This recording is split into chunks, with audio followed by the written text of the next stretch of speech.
Actualité dominante de ce lundi 17 novembre 2025, au lendemain du 9e sommet de la conférence internationale sur la région des Grands Lacs, le président Félix Tshisekedi a reçu ce dimanche le président burundais Evariste Ndayishimiye à la Cité de l'Union africaine. Les deux dirigeants ont d'abord échangé en tête-à-tête avant d'élargir les discussions à leur équipe. Ce qu'il faut retenir de cette rencontre, c'est que la RDC et le Burundi ont signé un mémorandum d'entente pour renforcer leur coopération agricole. L'accord porte sur la recherche agronomique, la formation des experts, le partage de compétences, la lutte contre les maladies des cultures et le développement des projets agro-industriels communs.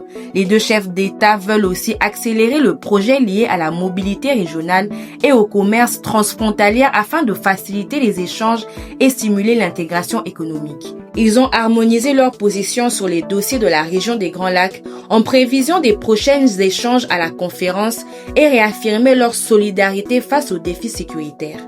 Le président Félix Tshisekedi a chargé le vice-premier ministre de l'Intérieur, des Transports et de la Défense de préparer ensemble les conditions sécuritaires et logistiques nécessaires à la réouverture de l'aéroport de Goma. Selon Patrick Mouyaya, cette coordination devra intégrer les recommandations du CICR, notamment la protection des aéronefs, la gestion des mouvements humanitaires et les garanties de sécurité. Des rapports réguliers seront transmis à la première ministre pour suivre l'avancement. Cette démarche intervient après la déclaration d'Emmanuel Macron évoquant une réouverture imminente lors de la conférence internationale pour la paix dans la région des Grands Lacs. Pour rappel, l'aéroport est fermé depuis janvier après la prise de Goma par les groupes armés, ce qui a fortement perturbé les opérations humanitaires et économiques locales. Le président Félix Tshisekedi a félicité les Léopards pour leur victoire historique contre le Nigeria en finale des barrages africains pour la Coupe du Monde 2026. Il estime que cette performance représente une étape décisive vers la qualification.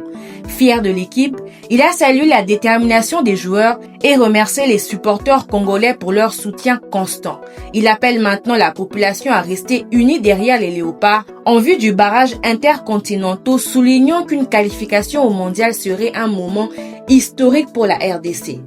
Pour encourager l'équipe, le chef d'État invite les Guinois à accueillir les joueurs ce lundi 17 novembre à 11h à l'aéroport de Njili, avant un carnaval jusqu'au stade des Martyrs où il sera présent pour les recevoir.